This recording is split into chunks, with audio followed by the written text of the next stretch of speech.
శరీరం పనే, ప్రాణం పనే, మనసు పనే, నిద్ర పనే, బుద్ధి పనే, చైతన్యం పనే? నిద్ర ఎవరి పని?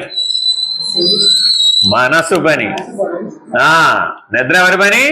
మనసు పని. ఇప్పుడు మనసు అంటే ఏమిటండి అని అడిగాం. శోకం, మోహం. ఏమిటండి మనసు అంటే? శోకము, మోహము. ఉయ్యాలు ఇవ్వకపోతే ఏమైంది? ఏడ్చాడు, శోకం.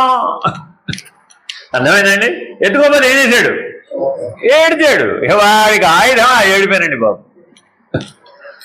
సంవత్సరం దాటిన దగ్గర నుంచి 5 ఏళ్ల వయసు వచ్చే వరకు, అంటే 4 ఏళ్ల పాటు వాడు మన్ని ఫుట్బాల్ ఆడి విడిచిపెడతాడు ఆ ఏడవడంతో.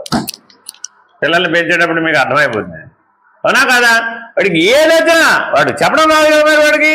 ఆ భావ వ్యక్తీకరణ రానంత వరకు వాడికి ఉన్న ఒకే ఒక వ్యక్తీకరణ ఏమిటి? ఏడవడం. అది ఏడవడం కాదు, నిజానికి అది ఏడవడం కాదు, ప్రతిస్పందన. ఆ మనసు ఏం చేస్తుందండి? స్పందన, ప్రతిస్పందన.